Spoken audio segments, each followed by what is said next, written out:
제롬 파월 연방준비제도 의장이 큰 폭의 금리 인상이 이어질 수 있다며 경제에 부담이 될 정도의 높은 금리 수준을 유지하겠다는 뜻을 밝혔습니다.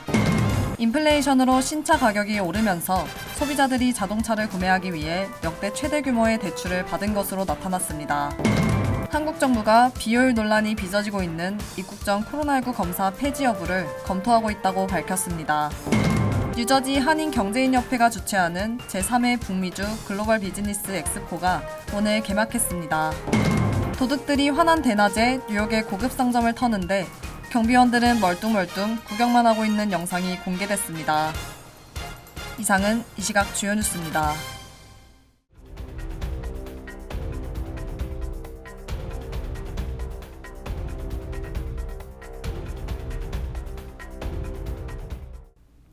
시청자 여러분 안녕하십니까? KBN 뉴스입니다. 제롬 파월 연방준비제도 의장이 큰 폭의 금리 인상이 이어질 수 있다며 경제에 부담이 될 정도의 높은 금리 수준을 유지하겠다는 뜻을 밝혔습니다. 파월 의장은 오늘 와이오밍주 잭슨홀에서 캔자스시티 연방준비은행 주최로 열린 경제정책 심포지엄 이른바 잭슨홀 미팅홀에서 물가 안정이 급선무라면서 당분간 높은 금리 수준을 유지하겠다고 말했습니다. 파월 의장은 40년 만에 최고 수준에 근접한 인플레이션을 공격하기 위해 중앙은행이 우리의 도구를 강력히 사용할 것이라면서 중앙은행이 미국 경제에 약간의 고통을 초래할 방식으로 금리를 계속 인상할 것으로 예상한다고 전했습니다. 그는 또 인플레이션을 줄이는 데는 불행히도 비용이 따른다면서 그러나 물가 안정을 회복하지 못한다면 더 큰 고통을 겪게 될 것이라고 강조했습니다. 파월 의장의 이런 발언은 인플레이션을 잡기 위해 경기를 둔화시킬 정도의 높은 금리를 유지할 필요가 있다는 메시지를 전한 것으로 해석됩니다. 예상보다 매파적인 파월 의장의 연설에 뉴욕 증시의 3대 지수는 일제히 가파른 하강 곡선을 그렸습니다. 다우존스 산업지수는 1008.38포인트 떨어진 32,283.4에 마감했고 나스닥은 마이너스 3.94%, S&P 500도 3.37% 하락했습니다. 인플레이션으로 신차 가격이 오르면서 소비자들이 자동차를 구매하기 위해 역대 최대 규모의 대출을 받은 것으로 나타났습니다. 글로벌 데이터 서비스 기업 익스피리언의 자동차 금융시장 보고서에 따르면 미국인들의 올해 2분기 평균 신차 구매 대출금은 4290달러를 기록했습니다. 이는 사상 최고치로 전년 동기 대비 14.6% 오른 수치입니다. 중고차를 구입하려는 소비자들의 대출금 비중은 이보다 늘어난 것으로 집계됐습니다. 올해 2분기 평균 중고차 구매 대출금은 28,534달러로 전년 동기 대비 18.7% 증가했습니다. 급격하게 심해지는 인플레이션을 억제하기 위해 연방준비제도가 공격적인 기준금리 인상에 나섰지만 신차 가격은 여전히 전체 물가 상승률보다 빠른 속도로 치솟고 있습니다. 시장 조사기관인 JD파워는 8월 신차와 트럭 평균 가격이 46,259달러로 최고치를 기록했다고 밝혔습니다. 신차 가격이 급등하자 재정적 부담을 느껴 차선책으로 중고차를 선택하는 소비자가 늘고 있습니다.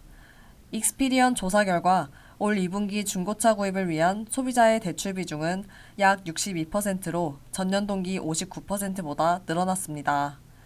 코로나 대유행이 엔데믹에 접어들면서 신차를 향한 소비자 수요가 쏟아지고 있지만 최근 재고 부족 등으로 판매량은 줄어들고 있습니다.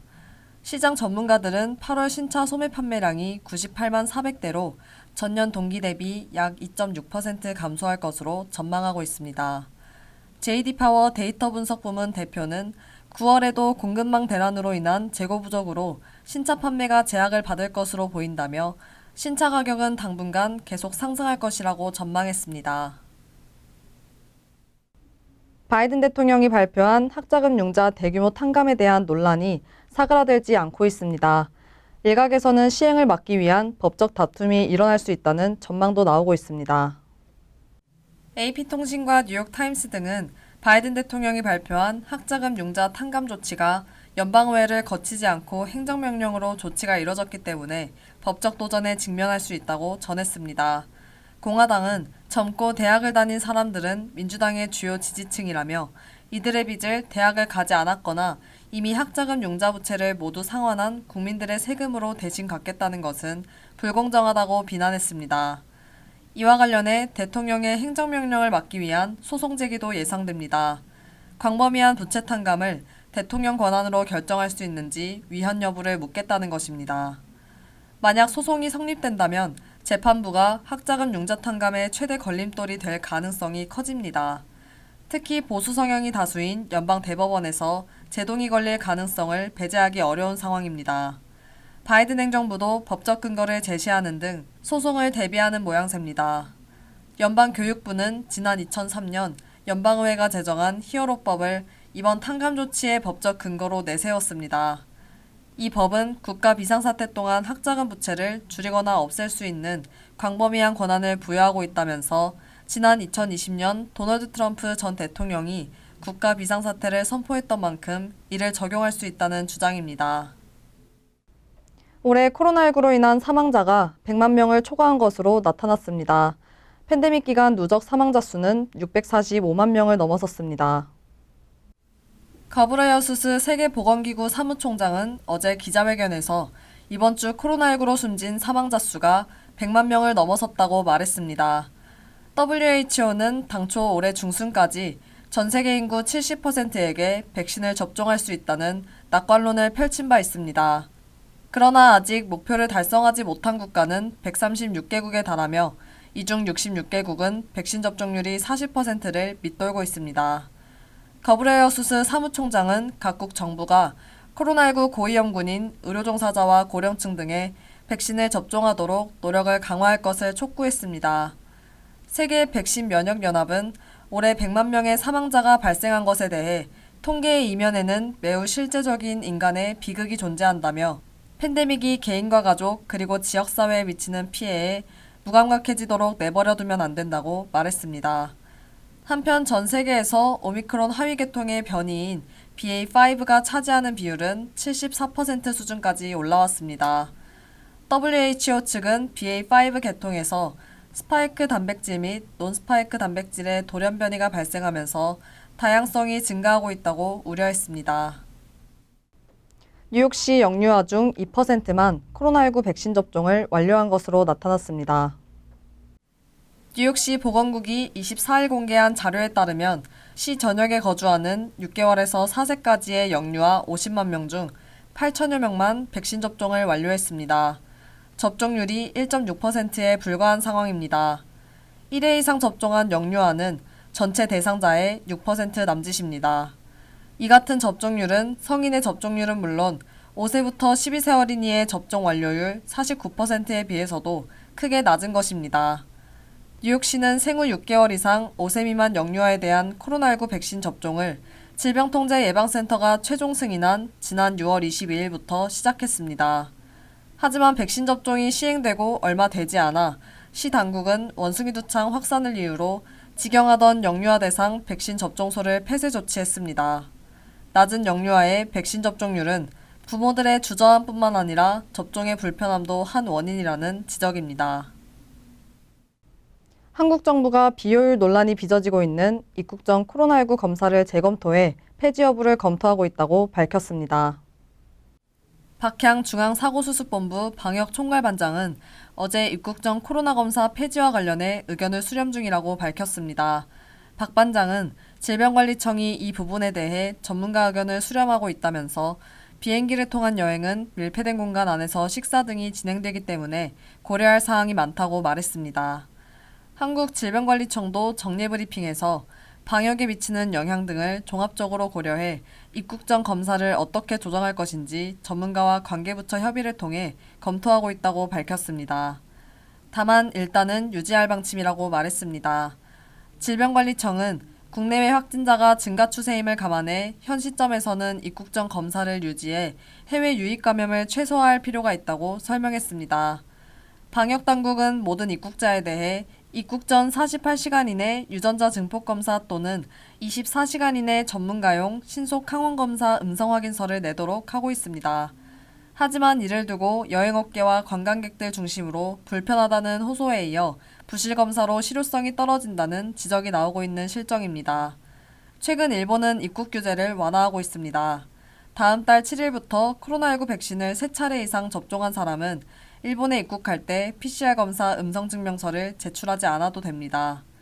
질병청에 따르면 경제협력개발기구 38개 국가 중 입국 전 검사를 요구하는 나라는 한국과 일본뿐입니다.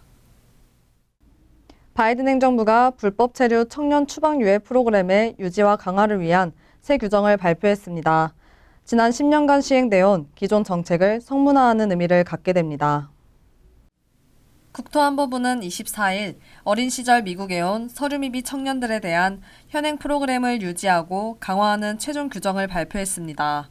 이들을 추방으로부터 보호하고 갱신 가능한 2년 노동 허가를 받을 수 있도록 하는 것이 주요 내용입니다. 알레한드로 마요르카스 DHS 장관은 다카 프로그램을 통해 많은 젊은이들이 지역사회와 국가에 기여하고 있다고 평가했습니다. 이에 덧붙여 궁극적으로는 연방의회가 드리머에게 영구적인 해결 방안을 제공하는 법안을 통과시켜야 할 것이라고 강조했습니다. 새 규정은 다카가 합법적인 지위는 아닐지라도 다른 유예 조치의 수혜자들과 동일하게 합법적으로 존재하는 것으로 간주된다고 확인하고 있습니다. 이번 새 규정은 공개 의견 수렴 과정을 통해 접수된 16,000건 이상의 의견을 반영한 것입니다. 오는 10월 31일 발효될 예정으로 2012년 버락 오바마 행정부가 발표한 다카 관련 메모랜덤을 대체하는 연방 규정으로 활용됩니다. 현재 다카 신규 신청과 승인은 중단된 상태입니다. 지난해 7월 16일 휴스턴의 연방법원 텍사스 남부 지방법원이 다카 프로그램의 신규 신청을 받는 것을 중단하라는 명령을 내린 데 따른 것입니다. 당시 법원은 다카에 대해 불법적으로 시행된 프로그램이라고 규정하고 공공의 혼란을 우려해 프로그램 자체를 중단시키지 않는다고 밝혔습니다. 현재 바이든 행정부의 항소에 따라 제5순회 항소법원에서 사건을 심리하고 있는 단계로 최종 결정은 연방 대법원에서 내려질 가능성이 높습니다. 바이든 대통령은 드리머들은 이 나라의 일부라면서 연방의회 입법화를 촉구했습니다. 뉴저지 한인경제인협회가 주최하는 제3회 북미주 글로벌 비즈니스 엑스포가 오늘 개막했습니다.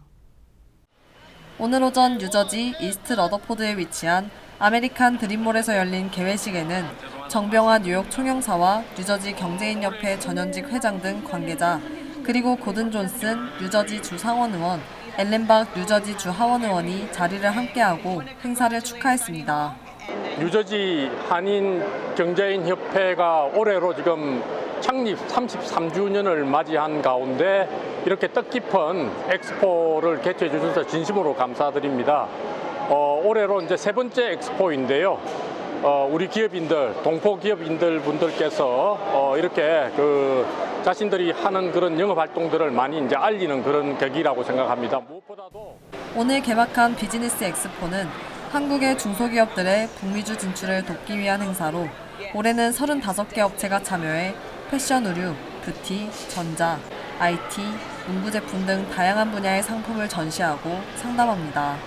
벌써 올해가 3회입니다. 그리고 지금 보시는 바와 같이 저희들 한국에서 중소기업 제품들이 꽤 많이 나와 있으시고요. 저희가 장소상 저희가 이제 제한돼서 35 업체밖에는 이번에 못했지만 또 내년엔 더 크게 또 더 이제 활발하게 준비할 생각이고. 전시 상품 중에는 최신 기술을 접목한 아이디어 상품들이 눈에 띄었습니다.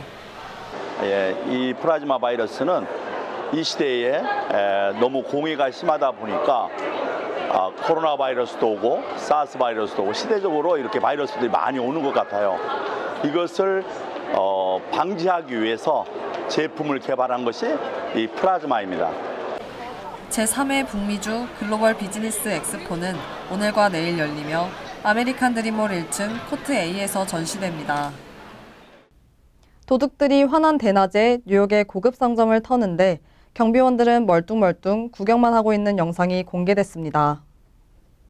뉴욕시경이 공개한 영상에 따르면 지난 8월 16일 정오 무렵 14번가와 9번가의 룰루레몬 의류매장에 나타난 7명의 도둑들은 매장을 어슬렁거리며 28,000달러 상당의 물건을 보따리에 주워 담아 유유히 사라졌습니다. 이들은 의류와 다른 물품을 보따리나 심지어 쇼핑카트에 담아 아무런 제지도 하지 않는 경비원 옆을 지나 아무렇지 않게 매장을 빠져나갔습니다. 매장의 경비원과 매니저들은 이런 룰루레몬 매장의 갱 같은 도둑들을 제지하는 게 거의 불가능하다고 말했습니다. 한 매니저는 우린 도둑들을 말리지도 않고 쫓아가지도 않는다며 그냥 내버려 둔다고 말했습니다.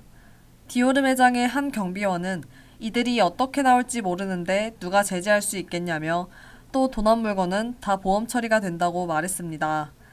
웨스트 빌리지와 그리니치 빌리지를 관할하는 6번 지구 뉴욕경찰 통계에 따르면 매장 절도가 103%나 급증하면서 전체 범죄율이 80% 증가했습니다. 중대범죄도 8월 중순까지 1,380건이나 발생해 작년 같은 기간 766건에 비해 2배 가까이 증가했습니다. 이 지역은 올해 뉴욕에서 범죄율이 가장 급증한 곳입니다. 간추린 소식입니다. 바이든 대통령이 제77차 유엔 총회 참석차 다음 달 18일부터 사흘간 뉴욕을 방문한다고 백악관이 밝혔습니다. 바이든 대통령은 20일부터 진행되는 유엔 총회 일반 토의에서 연설하고 이 기간 뉴욕을 찾는 주요국 정상과 회담할 것으로 보입니다. 윤석열 대통령도 취임 후 처음으로 유엔 총회에 참석할 것으로 예상돼 한미 정상이 유엔 총회를 계기로 지난 5월 첫 정상회담 이후 두 번째로 만날 가능성도 있습니다. 한미 정상이 만나게 되면 북한 핵 문제를 비롯해 한반도에서의 긴장 완화와 평화 구축 방안, 양국 간 경제 협력 확대 방안, 동북아 및 글로벌 이슈 등에 대해 두루 의견을 교환할 것으로 예상됩니다. 연방정부는 중국 항공사 4개사에 미국발 중국행 26개 운항편을 정지시켰습니다. 중국 매체에 따르면 연방교통부는 어제 샤먼항공, 중국국제항공, 중국 남팡항공, 중국 둥팡항공의 해당 여객편 운항을 9월 5일부터 28일까지 중단한다고 발표했습니다. 중국 정부가 코로나19 확산을 막기 위한 대책으로 미국 항공사의 일부 운항편을 정지한 데 대한 대응 조치로 보여집니다. 운항 정지 대상은 로스앤젤레스를 출발하는 19편과 뉴욕에서 이륙하는 중국 둥팡항공 7편입니다. 에릭 아담스 뉴욕시장은 어제 아마존은 앞으로 뉴욕 주소를 등록한 고객이 차량 번호판 가림막을 주문하면 제품을 판매하지 않을 것이라며 웹사이트는 해당 제품을 클릭하면 뉴욕으로 배송이 불가능하다는 안내 통지를 띄우기로 했다고 밝혔습니다. 뉴욕시경에 따르면 올해 7월까지 가짜 번호판을 단 차량 운전자 2,700명 이상이 적발됐으며 차량 번호판을 가리거나 가짜 번호판을 단 채 불법 주차한 차량 2,000대 이상이 견인됐습니다. 뉴저지주가 오는 27일부터 다음 달 5일까지 열흘 동안 학용품이나 컴퓨터 등 학교 수업 관련 물품에 대해 6,625%의 주정부 판매세를 부과하지 않습니다. 백투스쿨 면세 품목은 연필이나 공책 등 학용품과 미술용품, 참고도서 등 교육 관련 자료, 그리고 $3,000 미만의 컴퓨터와 $1,000 미만의 컴퓨터 관련 제품 등입니다. 면세 혜택은 매장은 물론 온라인에서 구입할 경우도 혜택을 받을 수 있습니다. 환율과 증권 소식입니다.